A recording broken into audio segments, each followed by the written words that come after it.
Si nilikuambia wachane na mambo na pombe. Nikitoka asubuhi nikienda kazini, we pia umetoka. Watoto narudi napata watoto wamepanda kwa viti, nyumba ni chafu, vyombo ni chafu. Wewe unataka tuishi aje? Mume wangu nisamee. Unataka tuishi wapi? Si ni juzi tu ndo nimekuregesha kweli. Na mbona usikii? Unaniona najuta sana. Najuta sana kukuwa na wewe. Aibu gani napata kwa majirani? Najuta sana. Mamangu aliniambia nioe msichana mwingine huko anaitwa Vero. Lakini wewe nikasema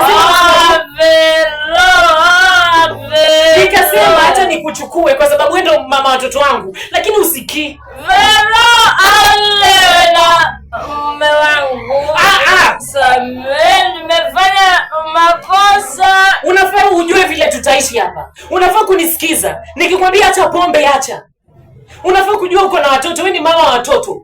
Watoto wanaiga tabia gani mbele yako? Wanaiga tabia gani? Watoto wangu na wazaa mimi ni wazuri. Nini ni wazuri watoto. Unafaa kujua vile unaishi na mumeo. Mimi nataka sasa mtu anipikie. Nataka mtu aoshe vyombo. Mimi ndo nitoke kazini nikuje nianze kuosha vyombo. Unataka nitoke kazini wewe umeenda kuenjoy na pombe. Ananipika mimi kila siku ananipika. Utaacha pombe. Lazima uache pale ndo utaishi hapa.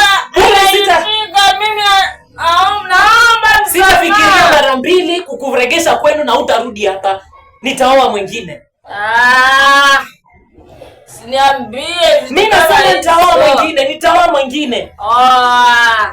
Kwani iko nini?